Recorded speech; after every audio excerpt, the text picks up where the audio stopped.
August 27, 2024, hindi po ba? Yes, so yeah, Your Honor, Mr. Chair. Pero yung sinabit po ninyong affidavit ng August 27 at itong sinabit po ninyo ngayong September 2 ay magkasalungat.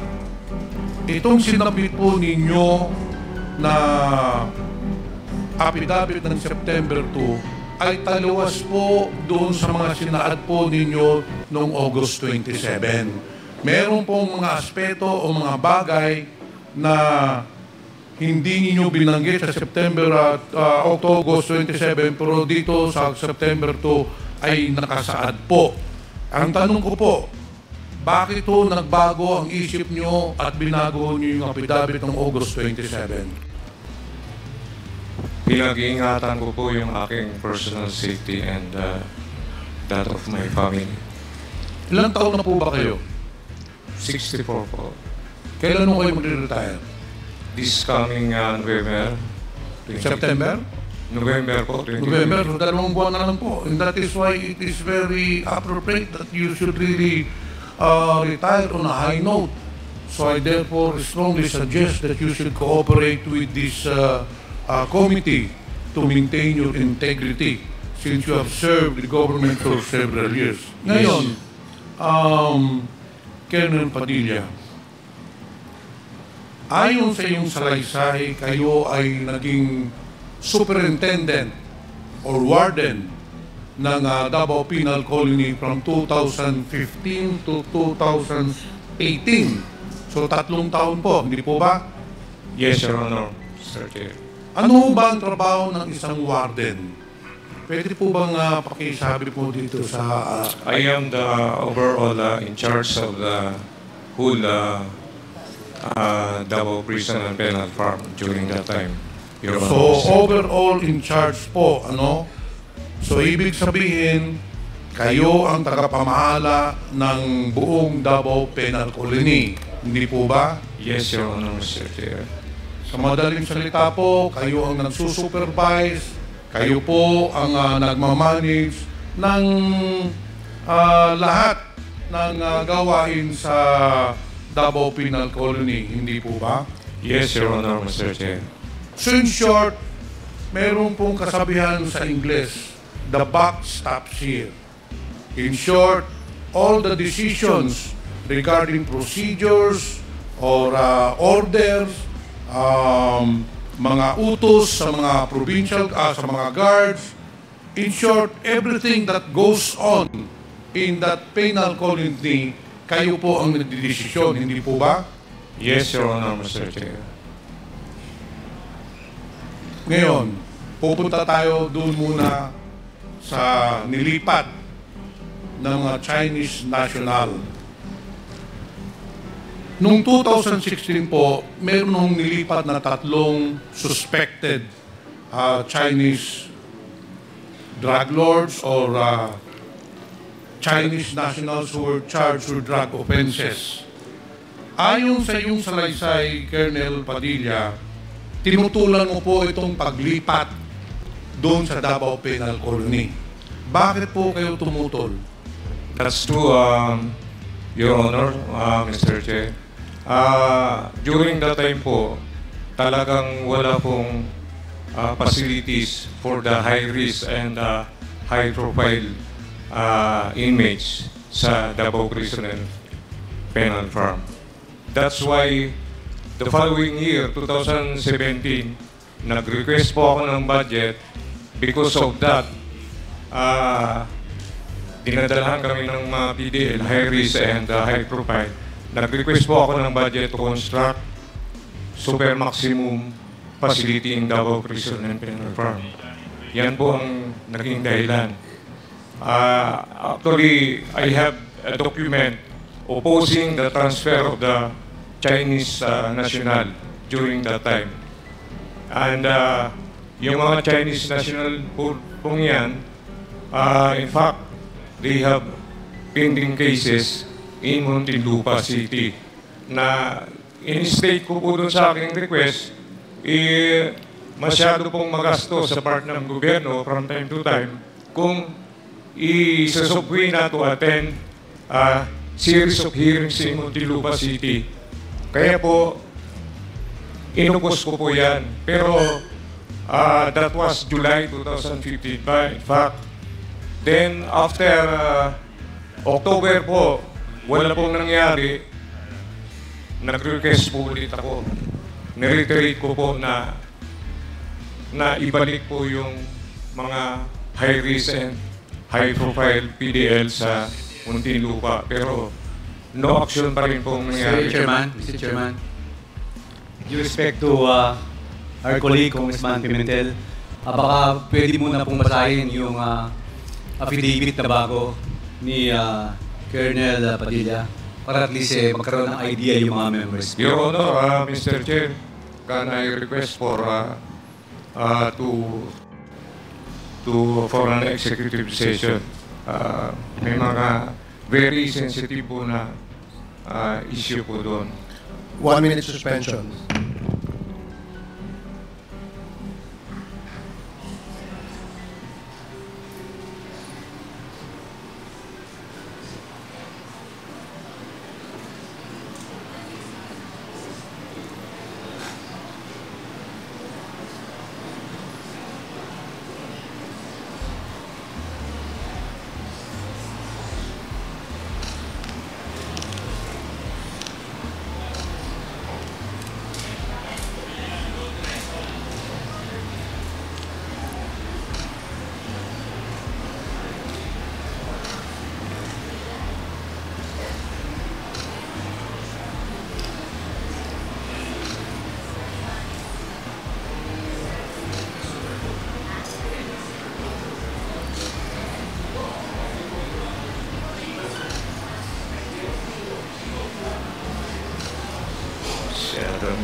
Hearing is resumed.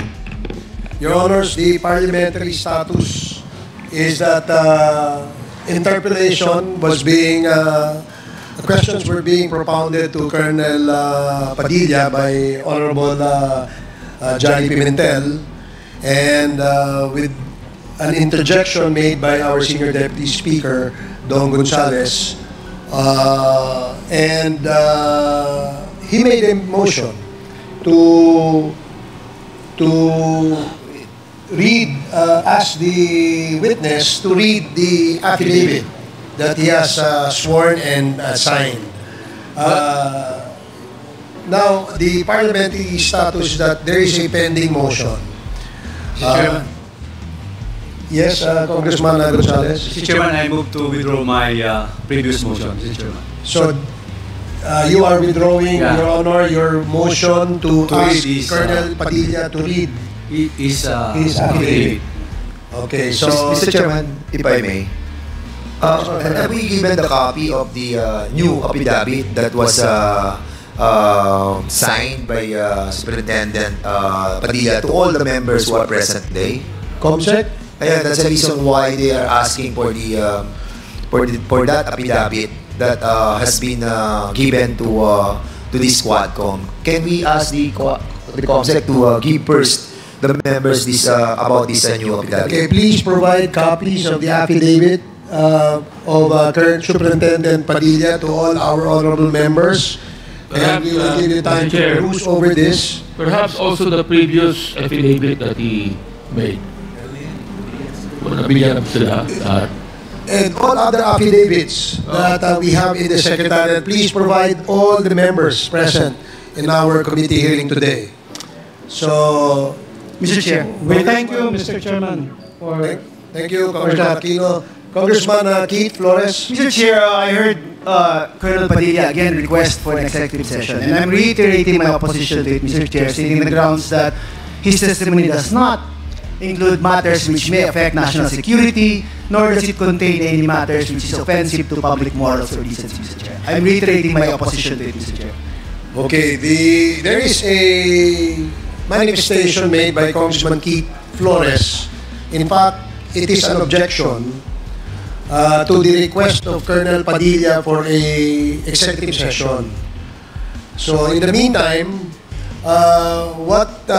we can continue propounding questions based on the affidavit of Colonel Padilla that we have in our possession now, until maybe another information that he wants to reveal before this committee that is not included in his affidavit.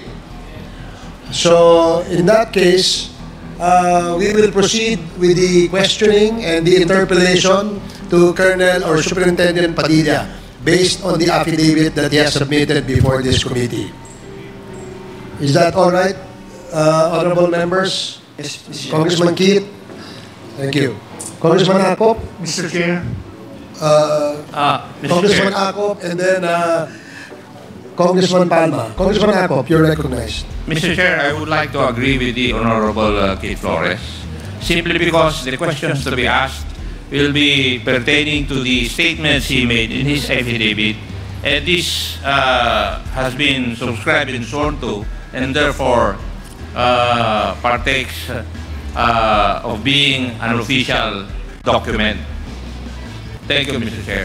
Thank you, Congressman Akop, for that manifestation.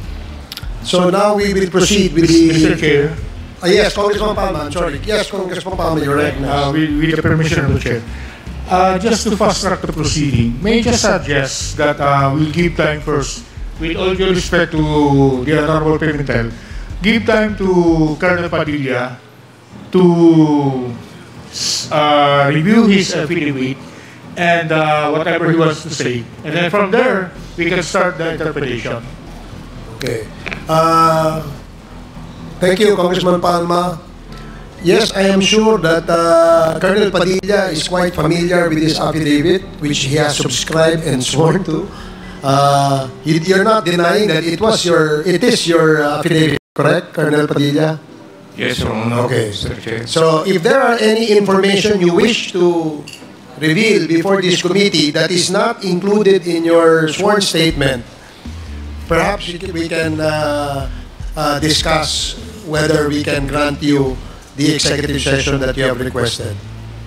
Okay lang po ba yan? Maliwanag po yan, Colonel. Yung lang po ang talagang nalalaman ko sa pangyayari kasi I was really under pressure during that time. So, meron po nga akong documents na pwedeng ipakita na nagpapatutuo doon sa sinasabi ko pong affidavit. Wala pong ibang pwede kong ikuha na hindi po talaga totoong nangyari. Yan lang po ang totoong nangyari kasi yung sinabi ko nga na may mga previous request ako. So, na-sense ko talaga na it is really a major government anti-illegal drugs operations against that PDLs. Okay, we understand yung iyong statement, Colonel. In that case, we will now proceed with the interpellation. Mr. Chair, just one point of Congressman clarification. Palma. Colonel Superintendent Padilla, aside from your affidavit, do you want to say something which is important to this committee? Otherwise, the affidavit will suffice. Meron ka pa bang pwede i-reveal sa amin na importante? If you grant me Executive for session. some time in Today. executive session po.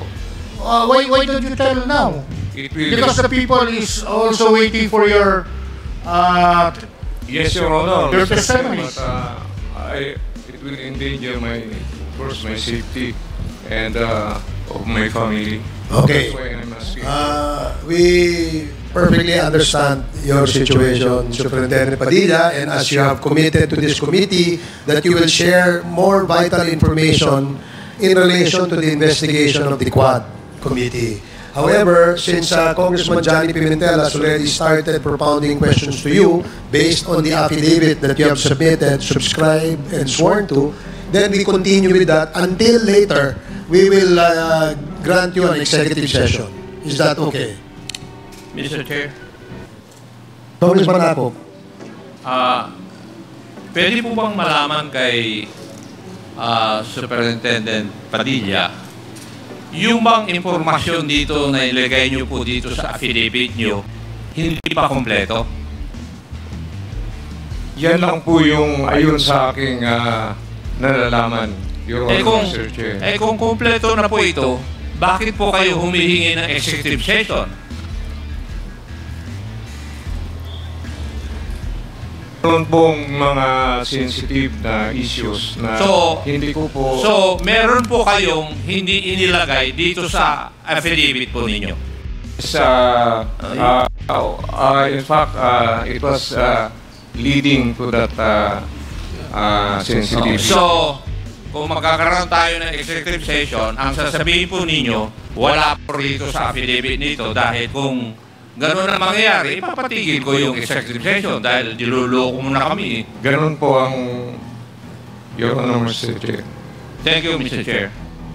Thank you, Congressman Akop. So again, the parliamentary status is that interpellations being made by Congressman Johnny Pimentel temporarily stopped because of emotion, which eventually was withdrawn by SDS Don Gonzales on the issue of executive session. Now, we will now proceed with the interpellations, and then after the interpellations on the affidavit of Colonel Padilla, and if there are any information that we want to solicit from him that is not within this affidavit, then we will probably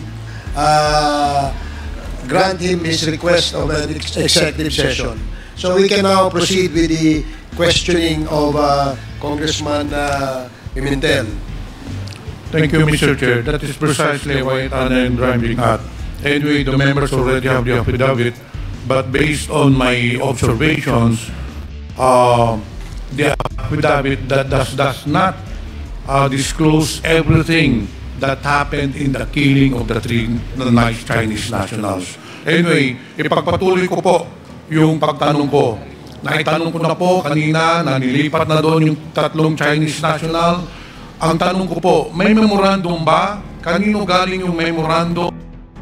Paglipat ng Chinese national galing National Penitentiary going to the Davao Penal Colony? Yes, Your Honor, I have. Meron pong transfer order yan from the National Headquarters in New Bilibid Prison. Escorted by personnel. Yun po ang sinusunod nung escort based on that okay, order. Meron ng order, meron kang kopya po niyan. Mr. Chair, ang sunod ko po na tanong, pagdating doon ng Chinese national, saan mo nilagay, anong selda mo nilagay yung mga Chinese national? Sinipti ko po in one cell within the doon pa rin sa prison disciplinary part of prison disciplinary dormitory, since wala po kaming facility for the high profile and high risk PDL. Meron ho kayong mga ibang foreigners, hindi po ba? Bago dumating yung Chinese national, meron kayong mga foreign nationalities na nakakulong doon. Sila ba ay magkasama doon sa mga Pilipino na bilanggo o pinaghiwalay na? Pinaghiwalay po namin, Mr. Chair. Pero so, nakahiwalay. Okay. Colonel Padilla, nakahiwalay ang Pilipino at saka yung mga foreign prisoners o PDLs. Saan nyo nilagay yung tatlong Chinese national? Doon ba sa mga Pilipino o doon sa mga foreign nationals? Sa foreigners lang po. Okay. Mr. Chair, I just want to put it on record that the statement or testimony of Colonel Padilla fully corroborates with the statement of our resource person, Mr. Leopoldo Tan. Doon po sa affidavit ni Mr. Leopoldo Tan, na sinabi niya ang paragraph 12, yung tatlong Chinese drug lords, nakabukod po sila. So, it just shows, Mr. Chair, that our resource person, Mr. Leopoldo Tan, was telling the truth. Kasi kinoroberate na po niya na nakabukod. Ngayon, alam na noon ninyo ang nangyari, hindi po ba, Colonel Padilla? Yes, Your Honor, Mr. Chair. Yung dalawang pumatay na si Leopoldo Tan at saka si Andy Magdararo ay nilipat ho ninyo sa Bartolina, hindi po ba? If I'm not mistaken, August 11, nilipat ninyo si Leopoldo Tan at saka si Andy Magdararo.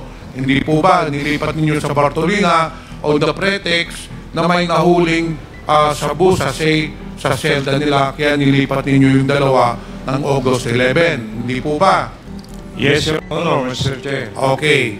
On August, after 2 days po, yung Chinese national na dumating doon, na binilanggo ninyo doon sa mga foreign nationals, binartulina naman po ninyo at isinilid ninyo doon sa selda 6 kung saan nandun yung dalawang PDL, si Leopoldo Tan at si Andy Magdararo. Hindi po ba? Yun po ang nangyari, Your Honor, Mr. Chair. Okay.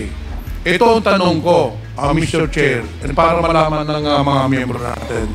This is the big question.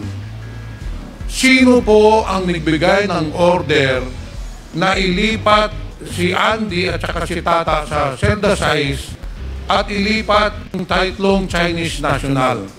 Sinabi po ninyo kanina na kayo ang overall person in charge ng Dapicol. Sino po ang nagbigay ng order? The Ship Commander, yung Mr. Chair.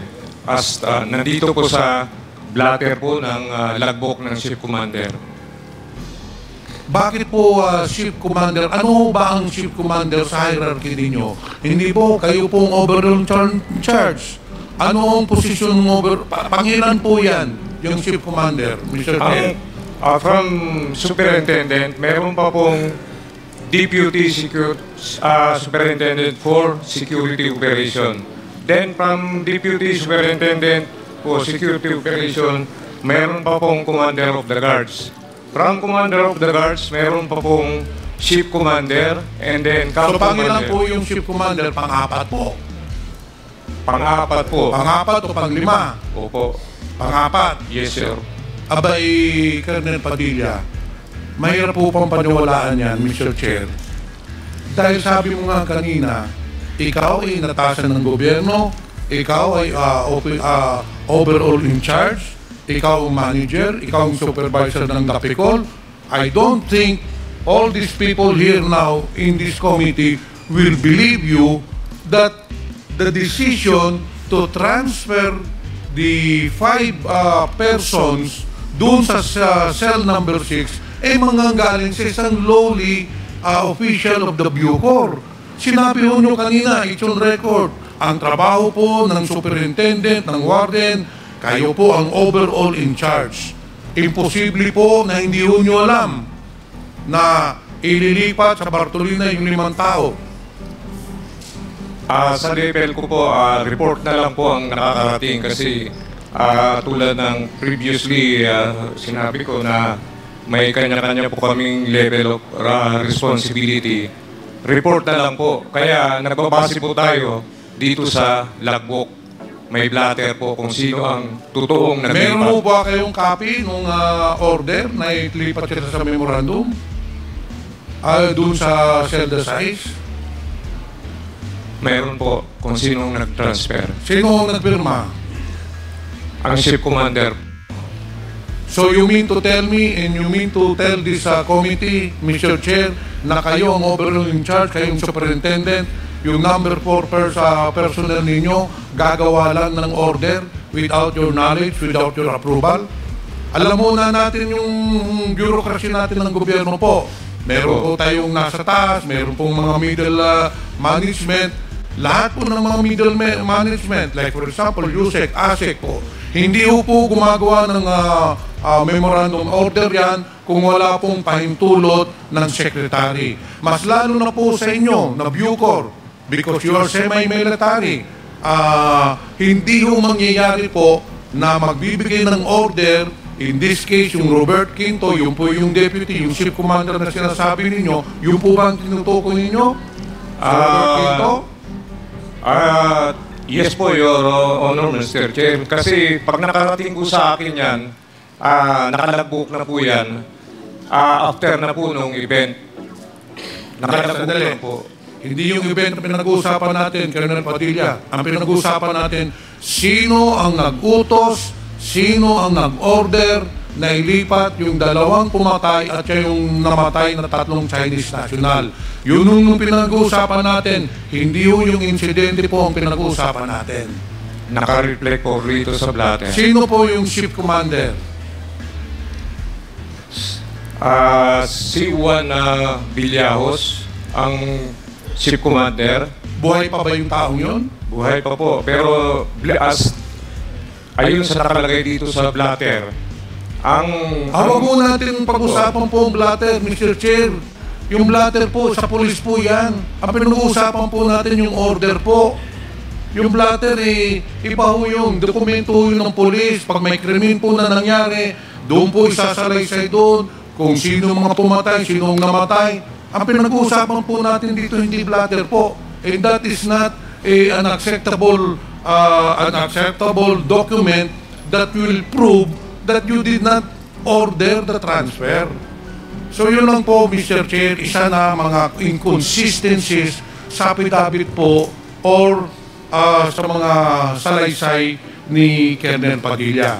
So dito po tayo.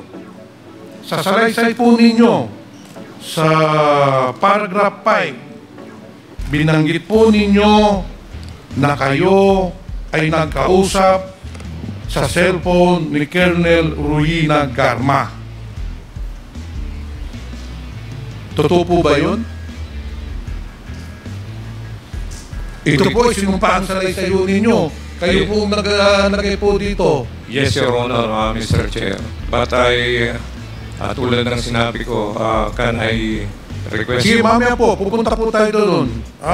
It will be the committee who will decide on that. Pero nandito po tayo sa hearing and I'm giving the floor, so I have to proceed with my interpellations. Ngayon po, ang tanong ko po sa inyo,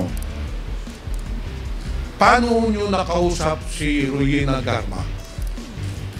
Meron ba kayong telepono? Telephone po, through Jimmy.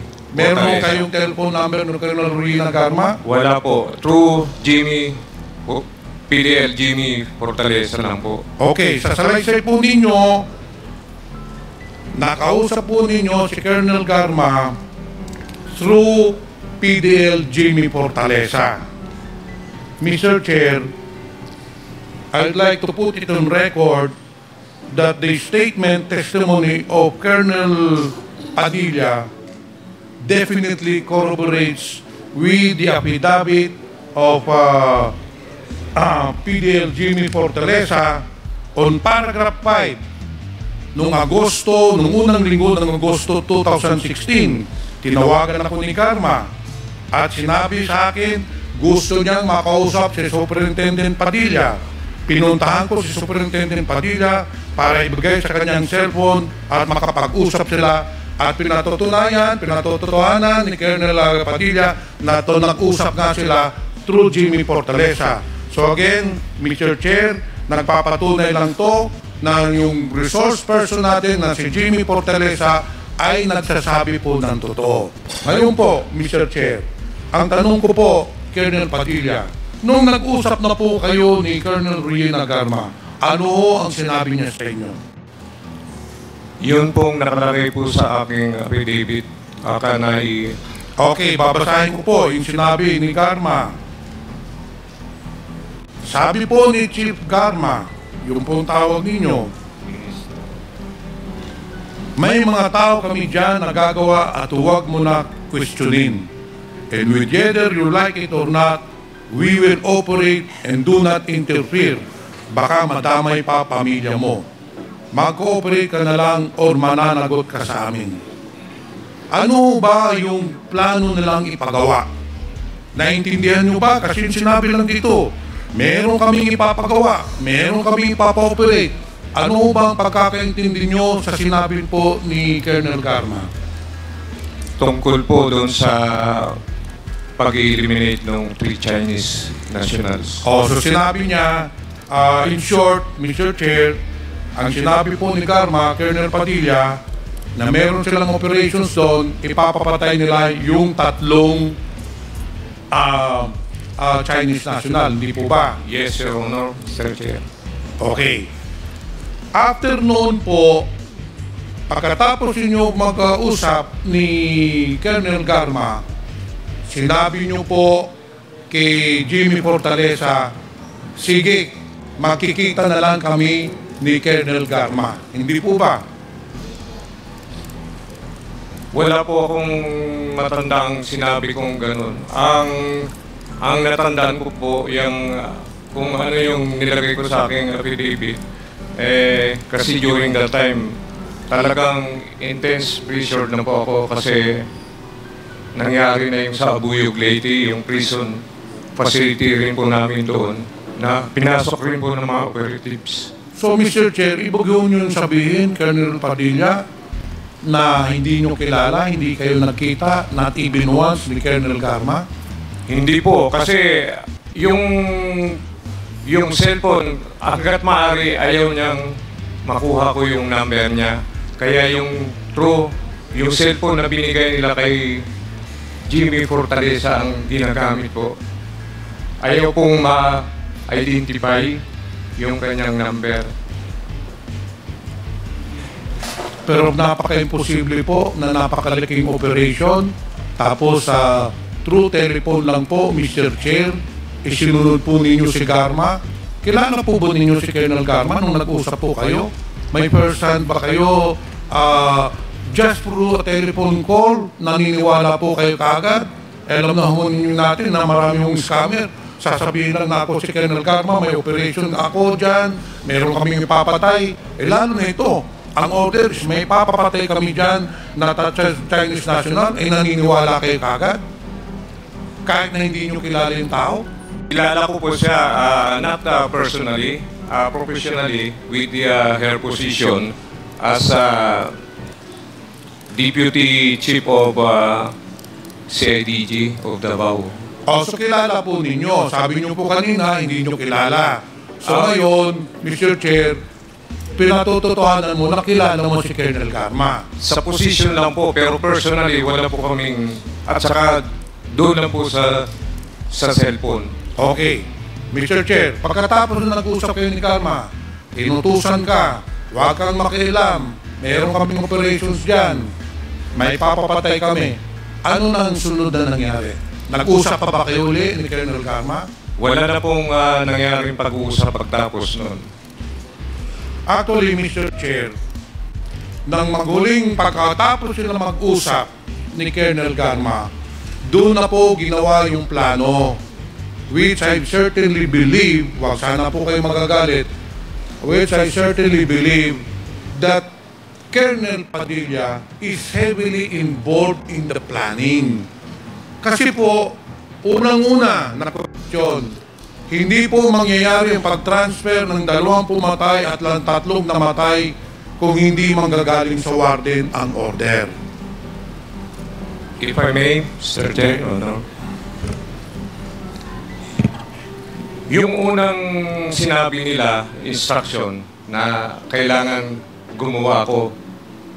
Pero hindi ko po pinansin yun. Kaya galit na sila sa akin. Gumawa po sila ng ibang strategy kasi parang nababagalan sila sa akin. Wala po akong ginagawa, hindi po ako kumikilos during that time. So, gumawa sila ng another strategy na parang blind nila ako sa pangyayari. Kasi, further, Mr. Chair, please proceed. Kasi po, sinipti ko talaga yan dyan sa prison disciplinary. Yung prison disciplinary, yung coroner cell, within the prison disciplinary din po yun. Kabilang selda lang. Kaya po, nung gumalaw na sila, may mga operations na kuan, blind na po ako ron, as I said, nakalagbo po lahat sa blatter. Yung pati pagbitbit nila sa kabila without my consent. Ganun po ang nangyari. Kumbaga, parang minadali na po nila yung operation na yun. Renation na nila ako dahil hindi ako gumagalaw. Gumawa sila ng sariling strategy. If I may, Ano yung sabi ni Colonel Padilla? Sila. Ginawa nila, gumawa sila. Sino po itong sila? Yun na po, involved na po yung dalawang PDL at behind that, hindi ko na po alam kung may... Sandali, Mr. Chair. Kayo po ang warden. Yung dalawang PDL bilanggo po. Sila ba magdi-decide na sila nilipat sa Bartolina? Sila ba magdi-decide na sila ang gagalaw? Yung ganito po para mabigyan po ng buong overview o picture lahat ng tao po dito. Itong nangyari pong insidente nito, kung ihambing po natin sa pelikula, yung dalawang tao, si Andy Magdadaro at saka si Leopoldo Tan, mga aktor po yun. Ngayon, yung executive producer po ng insidenteng punto, si Colonel Ruina Garma. Ngayon, ang executive producer, nag-uutos lang po yan. Pero ang floor director dito, ang executive director po dito, si Colonel Padilla. It happened within his premises. He is the man in charge. I do not believe that there was no order coming from him. At saka sinasabi po niya ngayon, gumagalaw sila. Gagalaw ba yung dalawang PDL doon sa loob ng kulungan na walang pahintulot ng warden? Gagalaw ba yung sinasabi niyong ship commander ng order na walang pahintulot po sa inyo? That is why, Mr. Chair, marami pa ho dito mga inconsistencies. But I know that there are many, isa pa lang yan na sinasabi kong mga inconsistencies, but based on my interpretations and based on the appreciation of the affidavits, I have found out, or I have concluded, Mr. Chair, that the affidavit of Colonel Padilla corroborates with the affidavit of Mr. Leopoldo Tan with regards to the Chinese nationals. I also conclude, Mr. Chair, that his testimony corroborates with the affidavit of Jimmy Fortaleza. Inamin na ho niya na nakausap niya si Garma dahil kay Jimmy Fortaleza. However, I believe that Colonel Padilla is holding more information vital to this hearing. Hanggang doon po lang kayo, yung affidavit po ninyo, Mr. Chair, hanggang doon lang po kayo kay Garma. Pero sa buo sa salaysay ni Leopoldo Tan, nandun po kayo. Una, binanggit po kayo, nung kinontak na kayo ni Colonel Garma, sabi niyo po, makikita kayo. And I believe, Leopoldo Tan, bakit po? Pinalabas po ninyo yung dalawang PDL, hindi pinalabas na doon lang sa may gate, para makausap po si Artner Soles at saka si Colonel Garma. And then, nung nangyari pong insidente, pumunta po kayo, inamin ho ninyo din yun, sa affidavit ho ninyo, Mr. Chair. Pagkatapos ng nangyaring insidente, pumunta po kayo sa Celda Size at tinignan nyo yung namatay ng mga Chinese nationals. Lahat po sa buong salaysay, kayo po ang binabanggit ng dalawang PDLs. Mahirap po mangyari isang ganitong katrumal-dumal na krimen na kayo po ang in charge ng DAPICOL na wala kayong kaalam-alam. Hindi, imposible po mangyari yun. I have been in the government service for the past 25 years and all chief executives, ihangibin ko na lang ikaw na isa kang chief executive ng warden. The PAC stops there. All decisions. Kaya po kayo nalagay doon dahil kayo magsusupervise, magmamanage. Manager, supervisor, hindi po alam ang nangyayari doon sa bilanggo. Therefore, Mr. Chair, I have come to a conclusion, but that is my opinion, that our resource person is lying to us. holding vital information. Marami ho pong inconsistencies doon sa affidavit po niya. Yun lang po, Mr. Chair. Thank you, Congressman Pimentel. The next to interpolate is Congressman J. Kong-hun. You're recognized. Thank you, Mr. Chair. Mr. Chair, maaari ko po bang i-direkta aking katanungan kay Superintendent Gerardo Padilla? Please proceed. Thank you, Mr. Chair. Colonel Padilla,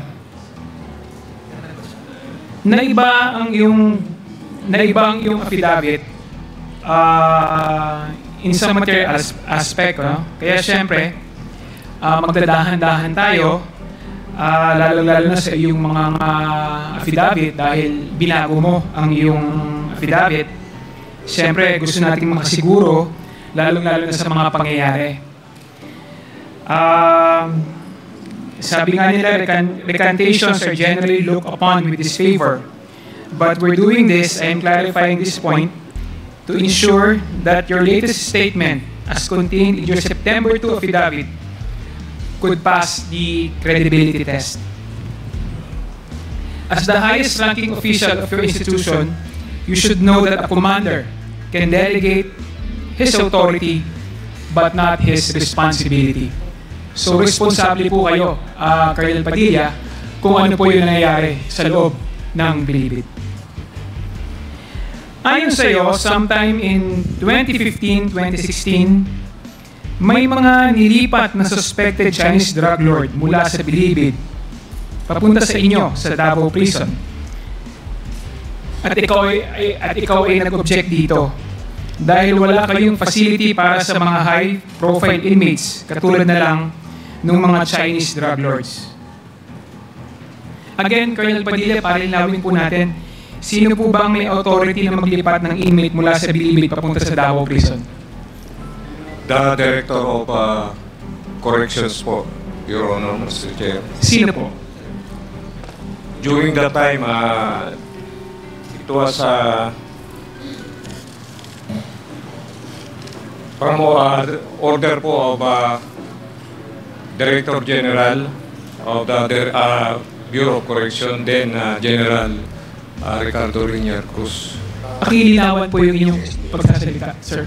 Director General Rinier Cruz po ang na-transfer sa Davao. Covered po ba ito, sir, ng memo or any directive? Yes, Your Honor, Mr. Chair. So may kasulatan po kayo ng transfer? Yes, Your Honor, Mr. Chair. Colonel Padilla, hindi ba parang ito highly irregular? Normal po ba itong nangyayari from Bilibid, malilipat sa ibang facility? That's why I oppose the transfer, Your Honor, Mr. Chair, with my letter during that time. Ano po ang tingin ninyo, bakit kaya, ano dahilan kung bakit inilipat ito sa Davao? Hindi ko na po alam ang tamang dahilan. Dahil, in fact, they have pending cases pa nga appeared in their record. Hindi po ba kaya siya inilipat sa Davao dahil mas kontrolado nila yung facility kaysa sa Bilibid? Maaaring isa pong dahilan. O dahil mas kontrolado nila kayo? Hindi po, kasi wala nga po kaming kamalay-malay na dadatnan kami ng ganitong high risk and high profile PDL. Colonel Padilla, di ba syempre pag ililipat mo yung isang tao from Bilibid to Davao, hindi ba kaya mo siya ililipat dahil mas kontrolado mo yung mga taong namumuno dun sa Davao Prison? Kaya ibig sabihin, mas kontrolado nila kayo, kaya mas pinili nila na ilipat yung mga nakakulong. Yes po, Your Honor, Mr. Chair, kasi national headquarters po namin yung New Bilibid Prison. Hindi po ba kayo nagduda rito? Again, Mr. Chair. Okay. Ang sabi niyo po, Colonel Padilla, suspected. Ibig sabihin yan, hindi pa final and conviction. Tama po ba? Nasa inyong statement po yun. Yes, Your Honor, Mr. Chair. At nakakulong sila dahil non-bailable yung offense. Yes, Your Honor, Mr. Chair. You describe them as high-profile inmates. Bakit ganito ang classification sa kanila? Pagka yung high risk, yun po yung mga notorious, and then yung high profile, may mga known records of criminal activities talaga. Kilala mo ba sila bago sila inilipat sa from Bilibid to Davao Prison? Kilala mo ba sila? Hindi ko po kilala, Your Honor, Mr. Chair. Okay, Colonel Padilla. Klaruhin din natin, Colonel Padilla. Sabi ninyo, in 2016, 3 of the Chinese drug lords identified that Tiu Quintin, Wong Mengpin, and Li Yanyan were killed by their fellow inmate Mr. Magdadaro and Mr. Tan. Tama po ba? Yes, Your Honor. Si Wong Mengping ay parehong kilala ni Tata at Andy na si Peter Wong. Tama po ba? Yes, Your Honor, Mr. Chair. At ito namang si Lin Lan Yan ay parehong tao na kilala ni Tata at Andy na si Jackson Lee. Tama po ba? Yes, Your Honor, Mr. Chair. Sa madaling salita, wala tayong pagtatalo na itong mga pangalan na abidabit mo ay yan din yung pinatay ni Tata at ni Andy. Yes, Your Honor, Mr. Chair. Okay. Colonel Padilla, ayon sa affidavit mo, katulad nga na sinabi ni Honorable Pimentel kanina, prior to such killing, I've been subjected to an intense pressure by CIDG Officer Ruina Garma. Tinawagan siya ni Ruina Garma. Bago ang pag-uusap ninyo, kilala mo ba si Ruina Garma? Kilala ko lang po siya bilang Deputy Chief ng CIDG, Davao City, Your Honor. Sino ba ang mas maitutuloy mo mas senior sa inyong dalawa? Hindi ko po masabi kung sinong mas senior sa amin. Hindi mo masabi kung sino mas senior sa inyo, pero ganun na lamang siya makapagsalita sa isang superintendent na katulad mo? Hindi ka ba nagtaka kung bakit ganyan kanya kausapin? Magkaiba po kasi ang level namin sa Bucor at saka doon sa PNP, Your Honor, Mr. Chair. Nung sinabi ni Garma sa'yo, yung mga salita na may mga tao kami dyan at gagawa at huwag mo questionin, and whether you like it or not, we will operate and do not interfere, baka madamay ang pamilya mo. So makipag-cooperate ka. So anong ibig sabihin ng mag-ooperate sila? Ang ibig bang sabihin nito may papatayin sila? Meron po, Your Honor, Mr. Chair. Nakatira ka ba sa Davao noong mga panahon na yon? Yes po, Your Honor, Mr. Chair. Even my family. So, noong bang sinabi niyo na sa iyong pagkakaintindi, meron ka bang inkling o meron ka bang hula kung sino yung balak nilang patayin noong panahon na yon sa pakikipag-usap mo kay Ruina Garma? Yun na pong tatlong Chinese nationals. Itong si CIDG Officer Garma, ito ba yung kaparehas na si Ruina Garma na in-appoint ni Presidente Duterte para mag-head ng PCSO? Yes, Your Honor, Mr. Chair. Colonel Padilla, kilala mo ba si Presidente Duterte? As former mayor and president of the country, Your Honor, Mr. Personal, kilala mo ba siya? No, Your Honor, Mr. Chair. Nakita na ba kayo? Hindi po nangyari. Nakita na po kami.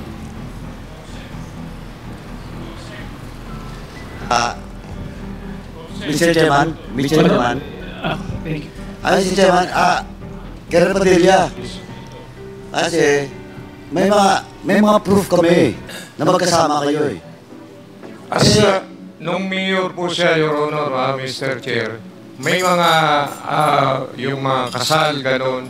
Parang... pero sinabi mo na yun, never met him personally. Oh, binago mo na naman. How can we believe in your statement? Hindi, during itong official Ang tanong function. sa iyo, well, in fact, that was also the question of Congresswoman Brosas during the previous hearing. Tinanong kanya kung kilala mo si President Duterte. Sabi niyo po, sandali, patapusin mo na ako. Sabi mo na hindi. Kaya, you must tell all. You must be truthful to your statement. Hindi ko po talaga kilala yun. May mga question, kasal, siyempre public, picture, ganon, in Davao City. Meron kayo mga pictures. Meron kami. Mamaya pag sa panahon ko, sana naman sabihin mo na lahat ng totoo. Kasi alam na namin yung buong story. Ayan. Yung puzzle, buo na yun. O yan o. That was taken during when he was a mayor in Davao City. Anong circumstance? Diba pareho kayong ninong dyan, nagkumpare kayo? That happened in Saman Island? Hindi po. Saan yan? Hindi po, sasaman po yan. Oh. Pero hindi po kami magkumpare, ninong. Pareho kayo Maylay. Nag-attend lang po kami niyan kasi yung kinasal dyan, yun yung kaibigan ko, Mike Ruiz. Pero personally, hindi. Picture taking lang po yan as a public figure. Your Honor, Mr. Chair. Anyway, darating din tayo dyan. Mamaya, pag ako na magtatanong sa iyo. Okay, please proceed, Kong Kunhun. Colonel Padilla, mas maganda po sana kung magsasabi po tayo ng totoo. Kasi ang pagkakasabi ko po, ang pagtanong ko po sa inyo, kung nagkita na kayo ni dating Presidente Rodrigo Roa Duterte, ang nasagot mo, hindi. So mas maganda po magsabi po tayo ng totoo sa ating mga susunod na katanungan. Ano po? So lagi po natin iisipin na kayo po ay may sinumpahan dito at magsabi po tayo ng totoo. May I continue, Mr. Chair? Please proceed.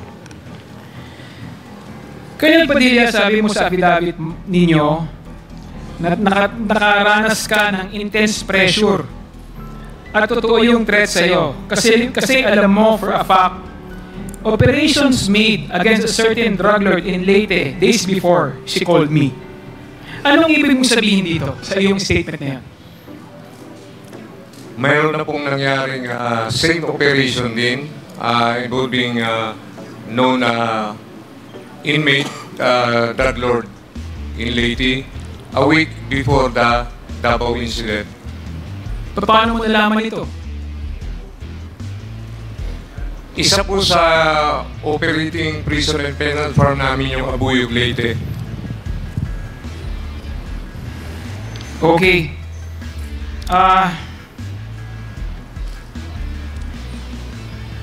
Colonel Padilla, sabi mo sa iyong statement, you became worried of your safety, of my safety, and I began to observe the personnel of Davao Penal Colony, who among them were the people referred to by CIDG Karma.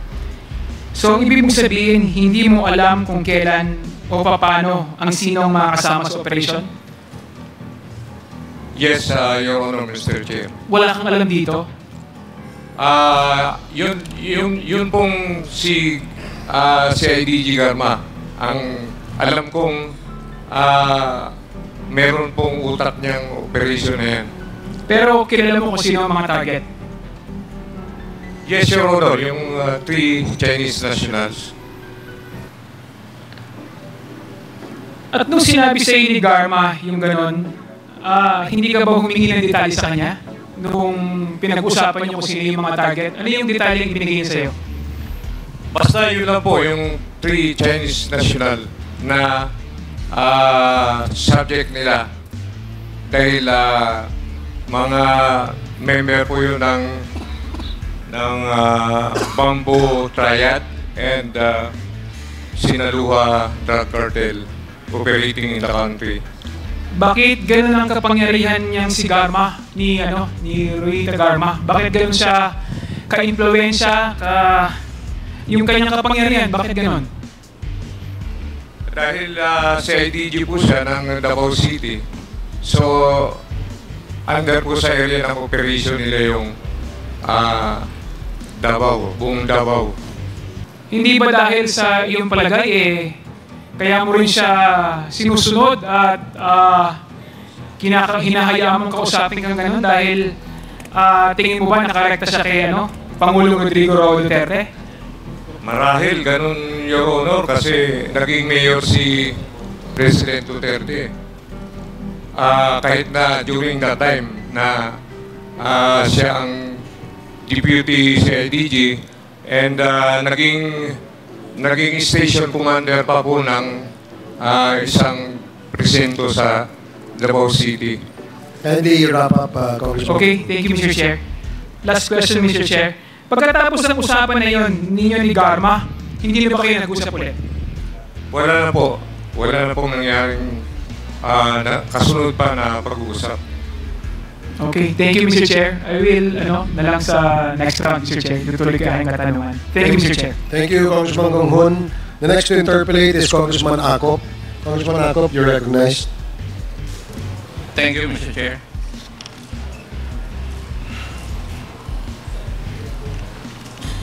Superintendent Padilla, dalawa po ang inyong affidavit, di po ba? Isang 27 August at saka isang 2 September. Yes, Your Honor, Mr. Chair. Makakontra. Yes, Your Honor, Mr. Chair. Binago ko po dahil... So, ibig sabihin, nagsinungaling ka nung una at sinumpaan mo yun. Because of my... Paano kami maniniwala ngayon sa iyo na totoo na yung pangalawa mong affidavit? Kung doon sa umpisa, una pa lang, nagsinungaling ka na. Because of my personal safety, Your Honor, Mr. Chair. Because of your personal safety, nagsinungaling ka? Opo. Kasi... Ngayon, gumawa ka ng second affidavit. Hindi ko naman po akalain na... Hindi. Ayaw mo muna, tapusin mo muna ako. Gumawa ka ng second affidavit mo disregarding your personal safety already. Tama po ba ang aking kaisipan? Hindi ko po akalain na in this hearing, ang pagkakalam ko po is through executive session. Kasi tama po yung sabi ni Honorable Conggun, yung recantation is not looked upon with favor by the courts. Kasi yung ngayon sinabi ko, nagsinungaling ka na doon sana, sinumpa mo, tapos babaguhin mo. Yun po yun. Ngayon, umpisahan po natin. Nailipat yung tatlong Chinese na PDLs sa iyong lugar. Kanino nanggaling yung utos? From higher headquarter po. Hindi ko naman. Sino po doon sa higher headquarters na nag-utos? Yung Director of Corrections. Sino po yung Director of Corrections na nag-utos na ilipat yung tatlo sa Davao Penal Colony? Based on the record po, Your Honors, Director General, then Rinyar Cruz.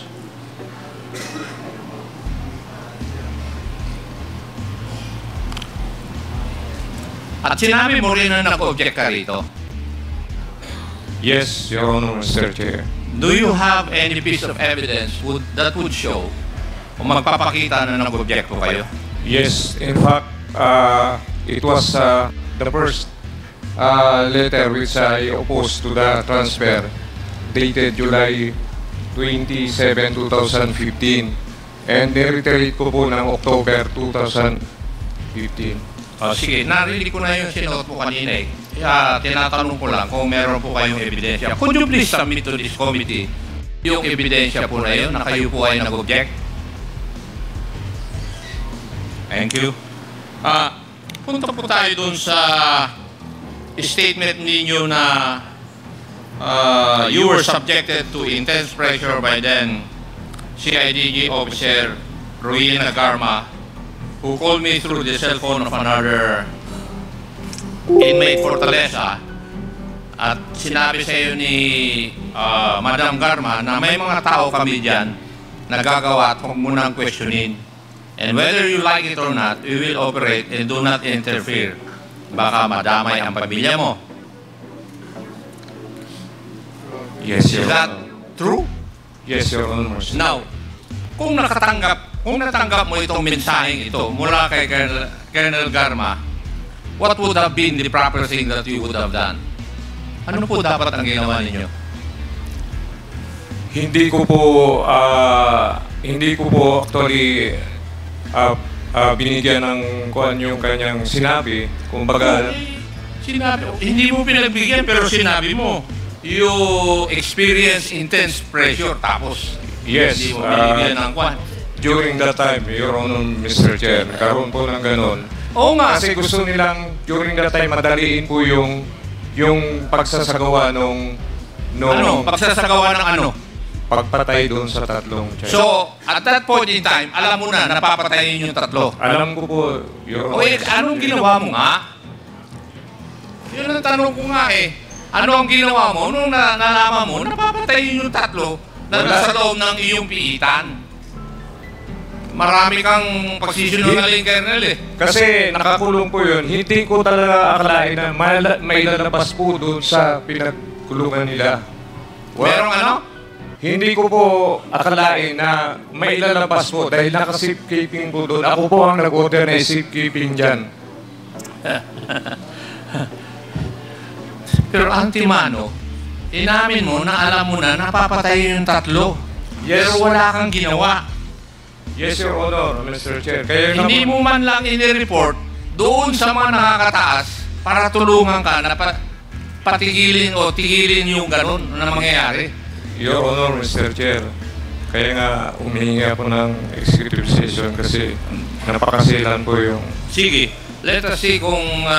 pero akong unang magpapatigil ng executive session kung yung sasahibihin mo ay hindi importante dito sa mga issue na inimbestigahan dito sa committee na ito.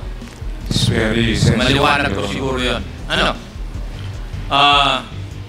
Now, sinabi mo kanina na sa pagsagot po ninyo sa aking mga kasamaan na merong unang pagtatangka. Tama po ba?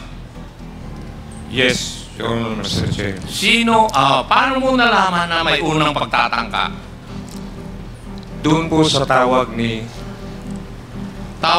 CIDG Garma. So, ibig mo sabihin, yung una yun ang una. Yun ang unang pagtatangka. Opo. So, ano po yung nalaman po ninyo, yung pangalawang pagtatangka na sinabi po ninyo? Wala naman pong, yun lang po, yung unang usapan lang po na yun. So, kasi narinig ko kanina, merong first try na sinabi mo sa katanungan ng aking mga kasamahan. Opo. So, wala na yung pangalawa. Yun na. Yes, Your Honor. Okay.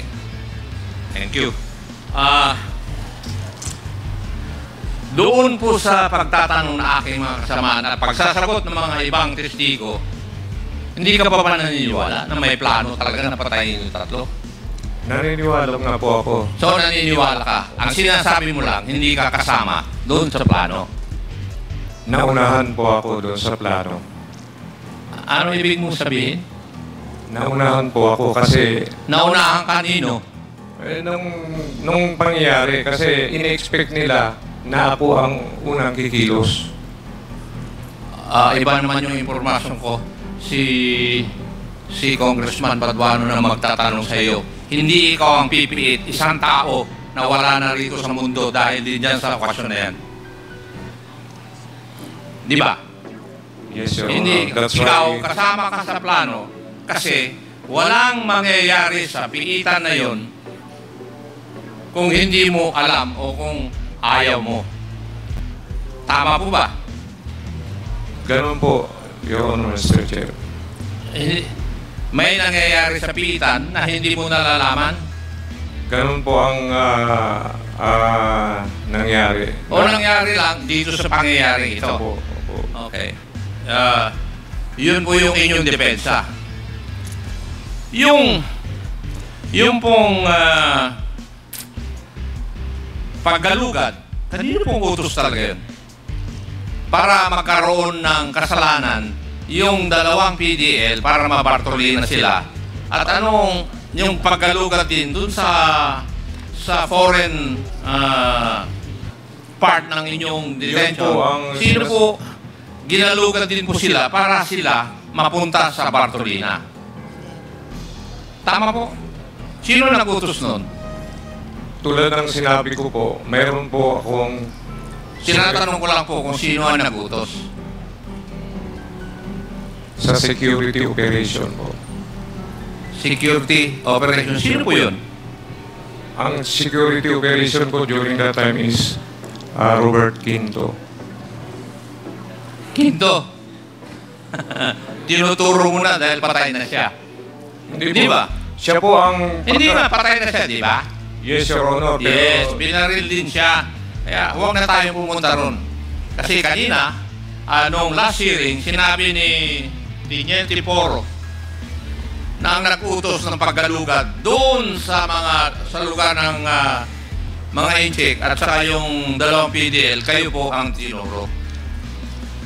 It's a matter of record. Nandun po.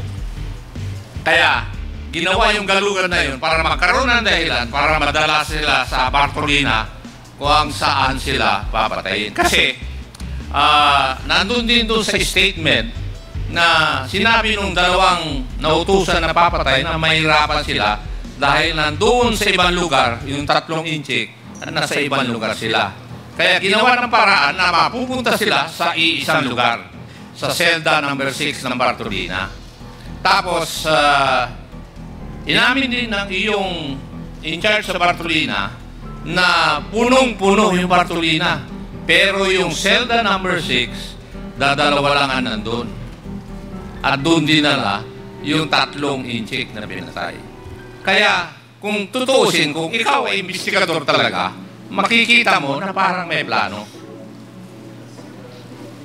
Di ba? Ikaw na rin nagsabi. Meron po Sabi mo talaga. na may plano. Meron po talaga. Yes. Kaya lang, ang sinasabi mo, hindi ka kasama sa plano, pero hindi naman mangyayari po ito kung tatanggihan nyo o hindi nyo papayagan. Thank you, Mr. Chair. Thank you, Congressman Akop. The next to interpolate is Congressman Paduano. You're recognized. Thank you, Chairman. Anyway, Mr. Chairman, eto lang po, Colonel Padilla, kasi buo na po yung puzzle. Buo na namin po. Ngayon, we're just requesting you to tell the truth. Now, in my question, pag hindi mo kayang sagutin in public, you will just tell me na you will request for an executive session. Okay? Kaya nga po, humingi po ako ng for an executive session. Kaya nga po, tanungin muna kita, just to establish the premise that indeed, you can be allowed for your request, okay? Ano lang po, premise lang, okay? Sabihin mo lang pag hindi mo masagot, okay? Sa executive session na lang, just in case, okay? Now, number 1, actually, Colonel Padilla, based on our investigation, alam namin, you're the most less corrupt in Davao Penal Colony. Alam po namin yun. Na-check na po namin yung records. Na-check na rin po namin yung mga statements coming from your peers during that time. For example, if I ask you, do you know Dr. Derla? Yes. Di ba he was also ambushed, but fortunately nabuhay. Yes, Your Honor. Tama? And the time he was assigned. Di ba? He was assigned in Davao Penal Colony. Yes, Your Honor. Okay. Now, so alam mo yun. Alam mo rin siguro ang kwento doon. Alam mo, di ba?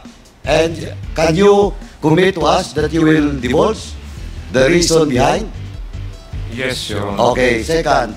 Huwag na tayo, ito, actually, yung bagong ano mo, yung 9 to 11 nyo, mali ito eh.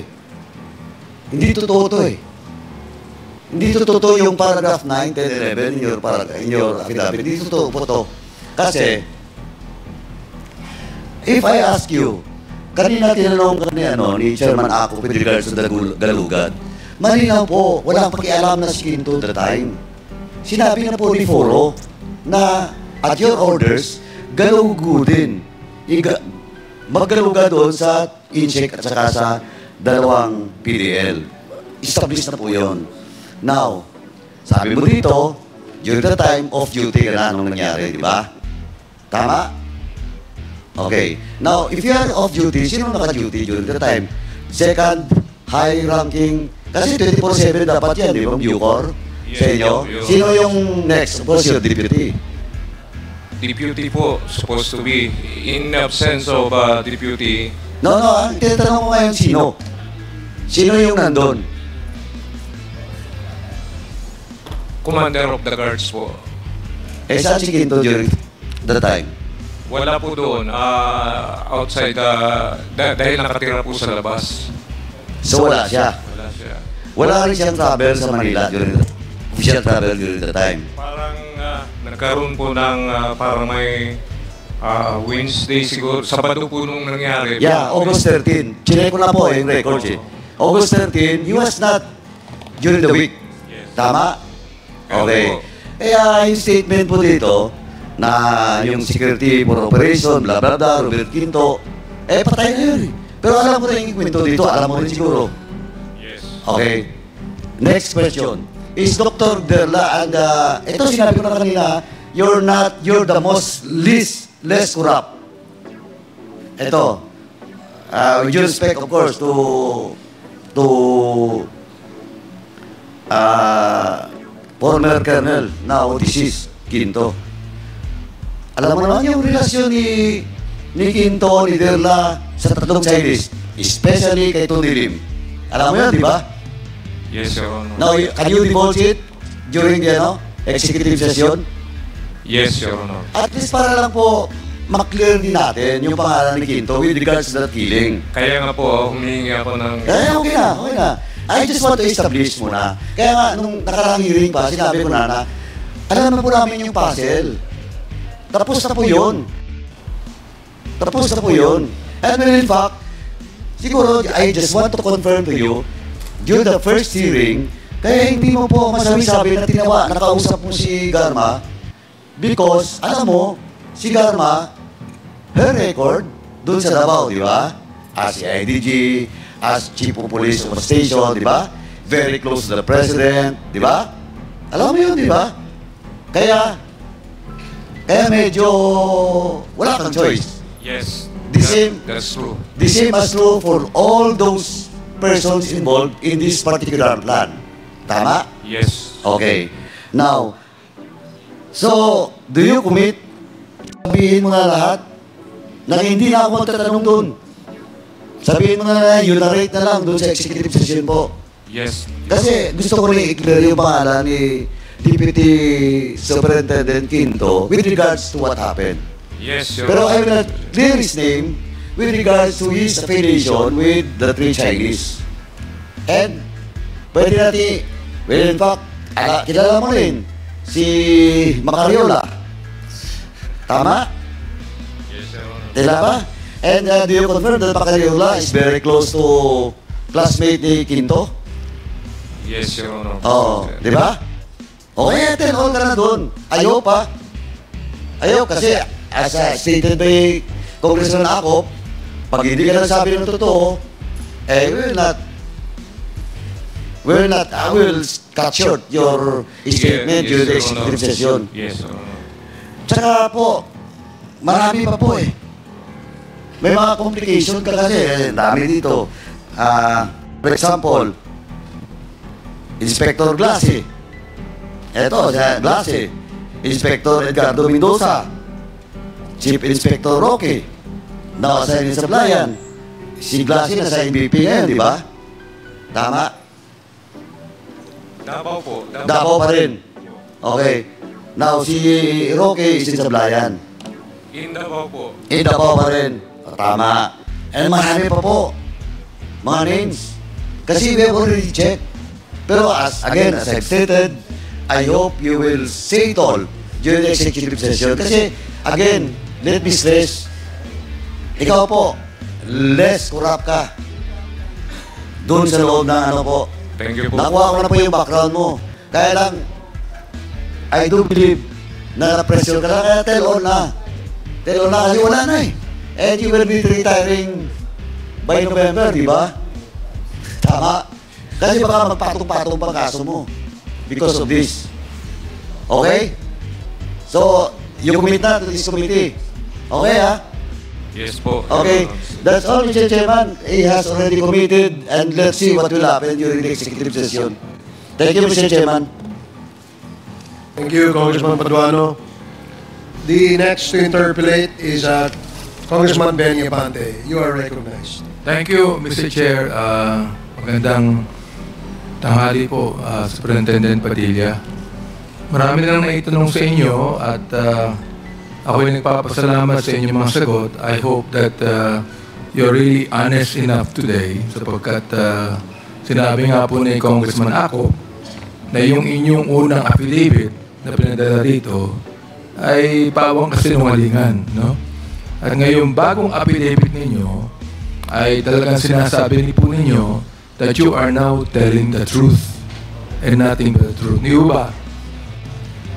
Yes po. O nabanggit po ninyo rito ang pag-uusap po ninyo ng CIDG Officer Royina Garma.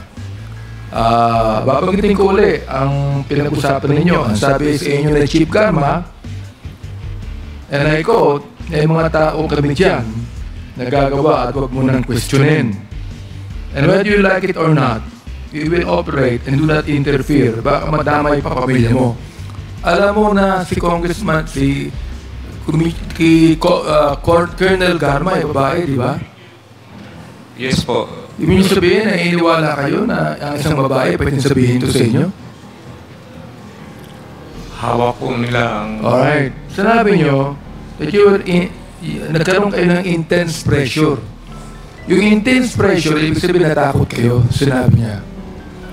Kayo ba ay nagkaroon ng intense pressure sa kanyang sinabi o sa isip ninyo meron pang tao behind what Chief Garma said at mas mataas po ito? That's true. Hindi po kayo natakot dun sa sinabi ni Chief Garma eh. Kinabahan kayo sapagkat alam ninyo na mayroong mas malaking tao behind what Chief Garma said. Yes po. Kanina po, nabanggit ninyo, tinanong po kayo ng isang colleague namin dito about the former president. Pinanggit niyo yung mayor pa siya. Ano po, nung si Chief Garma ay naging commander ba sa Davao? CIDG po. O therefore, ang binabanggit ninyo, ito, yung pong behind the big person sa sinabi po ni Chief Garma ay inyong ini-implicate ang ating Pangulo, ang ating former president. Ganun po ba? Hindi ko naman po in-implicate, pero hawak po sila ng mas mataas. Okay, ibig sabihin yan, hawak po si Chief Garma ng mas mataas. At ang mas mataas niyan ay ang dating Pangulo. Tama ho ba ako? Yes, Your Honor. Okay, Mr. Chair, yun lamang po, sapagkat atin narinig na binanggit po ni Superintendent Padilla na merong mas mataas kaya siya natakot tungkol sa sinabi ni Chief Garma. Salamat po. Thank you, Congressman Abante. The last to interpolate is our Senior Deputy Speaker, Dong Gonzales. You are recognized. Thank you, Mr. Chairman. Good morning, Colonel Padilla. Yes, Your Honor. Mr. Chair, good morning. Medyo nanginginig pa po yung kamay nyo ngayon, o hindi na? Hindi na po, no? Last August 28, medyo hindi ka masyadong kalmando. May tanong na po ako sa inyo. Naniniwala ka na ngayon, tinanong ko si Tata, na tumawag si Colonel Garma sa inyo. At sabi mo, hindi mo nakausap. So, tinatanggap mo na ngayon na nag-usap kayo ni Colonel Garma. Yes, Your Honor, Mr. Chair. In fact, hindi ko po sana nasagot nung previous kasi I am worry of my safety. Safety.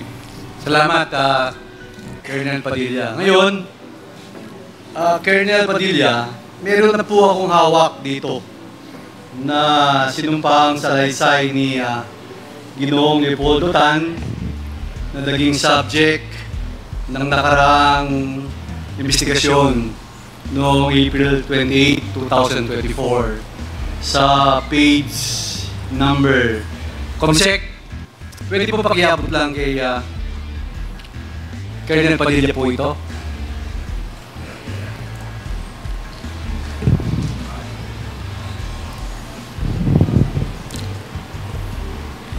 Colonel Padilla, yung pong tatlo po yung nakabilog, gusto ko lang pong marinig ng mga miyembro at mga nakikinig sa buong mundo.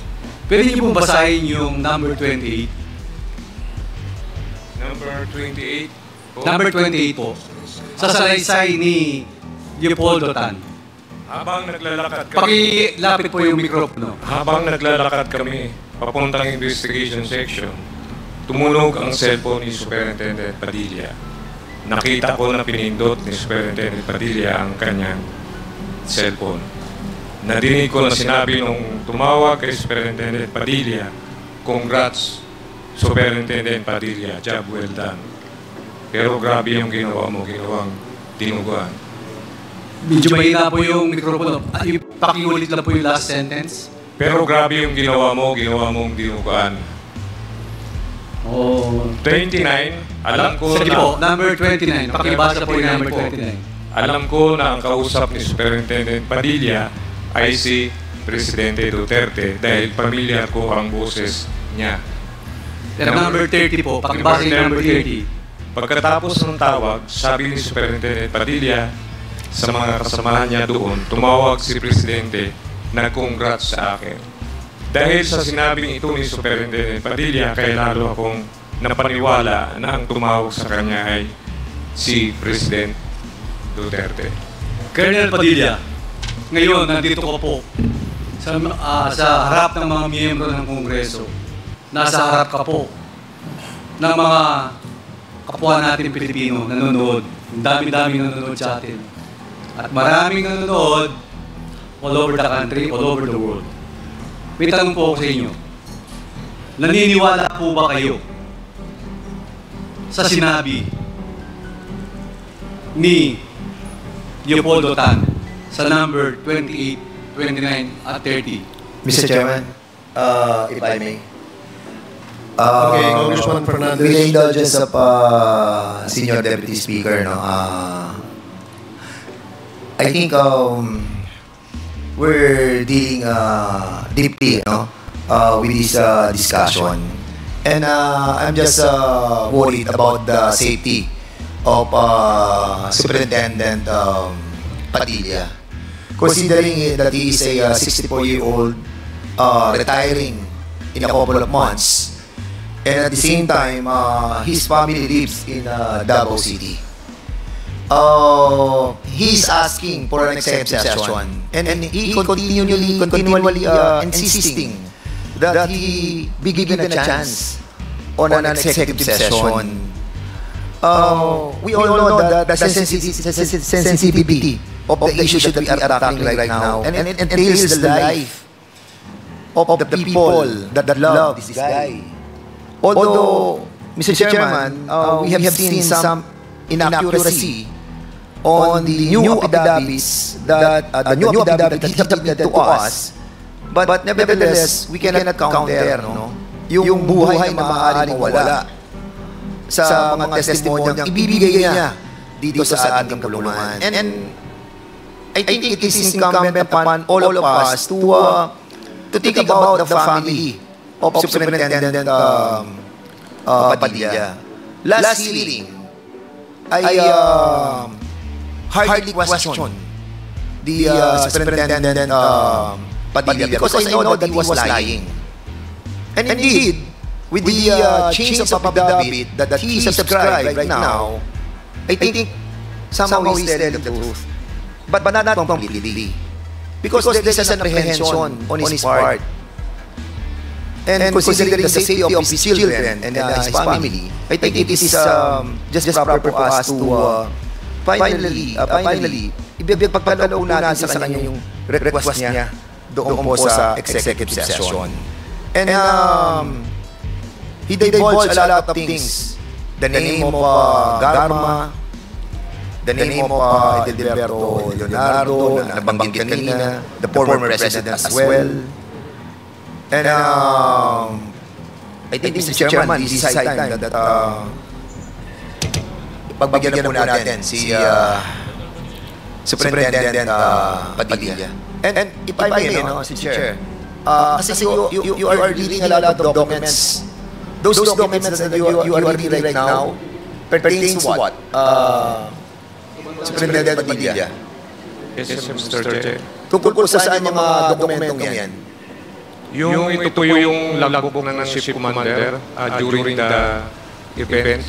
Can you kindly submit that to us? Can we have that documents? Yes, Your Honor, Mr. Chair.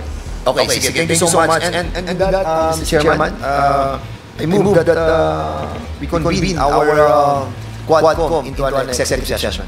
Before Chair rules on that motion by Congressman Dan Fernandez, allow the Chair to recognize our Deputy Speaker, Robbie Puno. You are recognized. Thank you, Mr. Chairman. Just a quick question to edify this representation, Mr. Chairman. In the issue of in the consideration of a request for an executive session, may I inquire what are the criteria for deciding whether we do or do not grant this request? Is it completely at the discretion of or subject to a vote by the body? Or is there, do we consider personal safety? Do we consider national security? What or other factors? May I please ask the Chair for clarification on that issue? Well, in reply to Congressman Robbie Puno, if the committee, this is Section 37 of our rules, it says that if the committee, on the 6th paragraph, Section 37, regular and special meetings, if the committee or subcommittee deems that the subject matter of discussion in a public hearing may endanger national security or may be offensive to decency or public morals, it shall conduct the meeting in an executive session. In our case, the parliamentary status is that Congressman Dan Fernandez made a motion to convert this hearing into an executive session. Earlier, there was a manifestation by Congressman Keith Flores and Congressman Abante objecting to the request that we grant executive session to Colonel Padilla. So, since there are objections and the motion is proper at the moment, then let us vote on the motion of Mr. Chairman. Congressman. Mr. Chairman. Because prior to the motion that I manifested a while ago, the objection of Congressman Keith Flores and the Chairman Abante, there were no proper motion that was moved by the two of them. They have manifested their objection on having an executive session in relation to the letter that was given to us by Superintendent Padilla. So I think the proper objection must be done on the motion that I have manifested on this Quadcom, Mr. Chairman. Okay, Mr. Chair.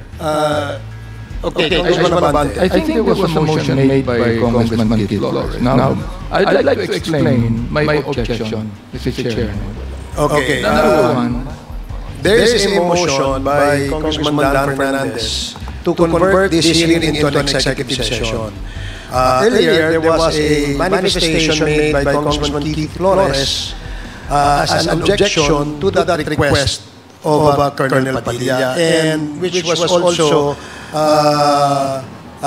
stated by Congressman Benny Abante, objecting to the same request. Now, since we want to decide this collectively as a body, we would like to give both the members of this committee who objected and state for the record the reason why they objected to in the motion to grant executive session to Colonel Padilla. So we would like to hear the objection first of Congressman Abante and then Congressman Keith Flores. Congressman Abante, you're recognized. Yes, Mr. Chair. With due respect to my co-chair, Dan Fernandez, I objected because, number one, Superintendent Padilla already made it public and he has answered many questions already. As far as his affidavit is concerned. And number two, Mr. Chair, he has already actually implicated the former president by my questions, Mr. Chair, on the issue of the killing of the 3 Chinese travelers. Yun lang po ang gusto kong sabihin, Mr. Chair. Thank you, Congressman Abante. Congressman Flores, you have the floor. Thank you, Mr. Chair. Mr. Chair, in light of the manifestation of Chairman Dan Fernandez, I will give Colonel Padilla a chance, Mr. Chair, to answer questions which he thinks should only be disclosed during an executive session. Thank you, Congressman Flores. So now, we will now rule on the motion of Congressman Dan Fernandez. Mr. Chair, can I ask for 1 minute? On the question raised by Congressman Robbie Puno, does the gentleman from Antipolo is satisfied with the reply of the chair? Just a further clarification, Mr. Chairman. Please proceed. The response that I hear from the chairman seems to suggest that the position taken by Colonel Padilla has been that it is for his personal safety that he wants the executive session. And according to the rules that you have stated, Mr. Chairman, that's not one of the criteria for granting an executive session. Among others, the reason that Colonel Padilla cited is the safety, his personal safety and his family's safety. Now, we will grant him an executive session, listen to his revelation, and we will decide whether indeed the session that we will have with him is an executive session where we cannot disclose to the public what we discussed in this executive session. So it is still up to the committee to whether we will make public the disclosure or the revelation that will be made by Colonel Padilla in our executive session. That's very clear, Mr. Chairman. Thank you. Thank you very much, Congressman. May I ask for 1 minute suspension, please? 1 minute suspension.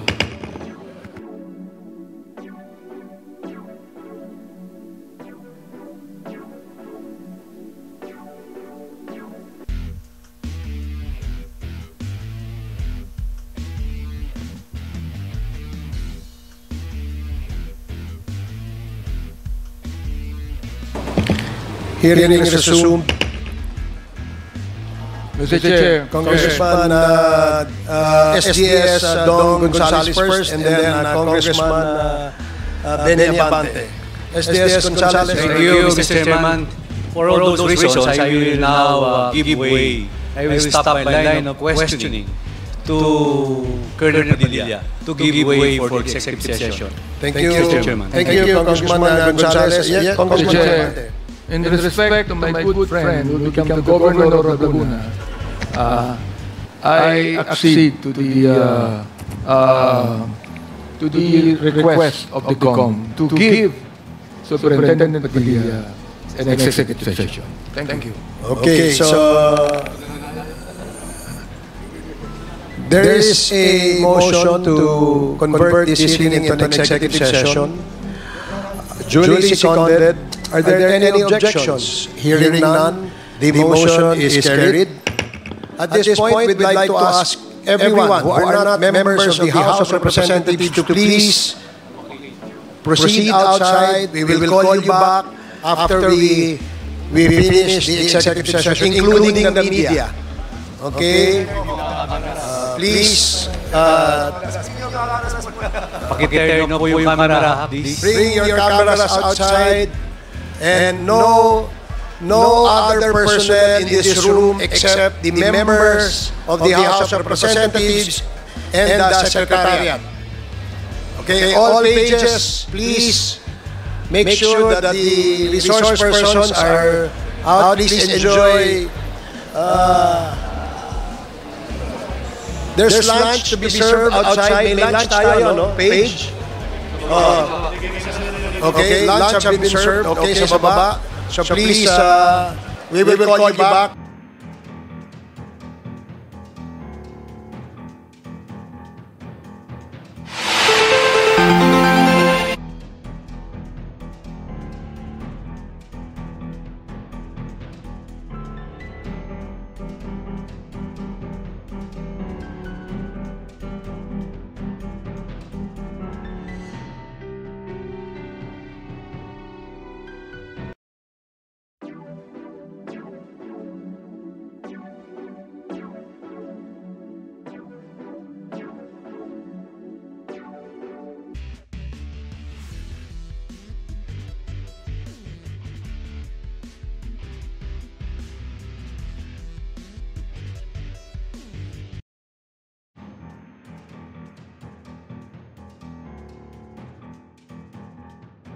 Doon sa yung huli. Hindi, dito po, dito.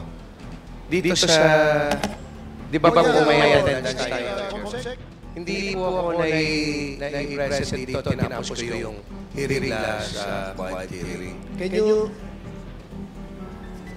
please inform the committee on rules that Congressman Lara was present in the last hearing?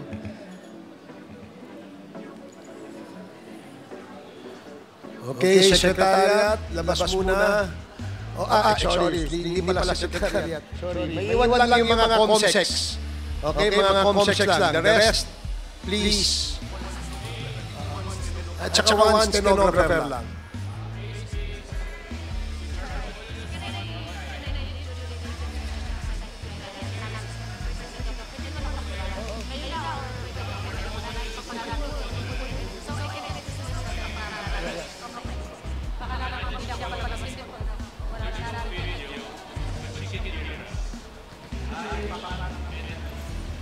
Technical, merong there's no video, pero naririnig pa rin yung ating usapan. Ano lang kasi I think live streaming tayo, di ba? So yung live stream siguro can we temporarily turn off the volume and the audio and the video of our live streaming. Lagay nyo lang ang executive session. Yan, yun pala. Yan. Hello, yan. Okay, so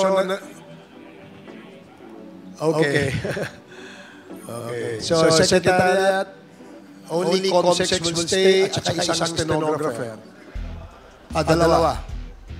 Okay, 2 stenographers.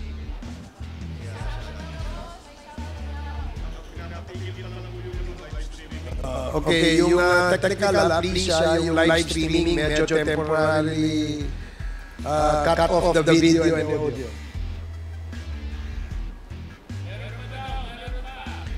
Technical.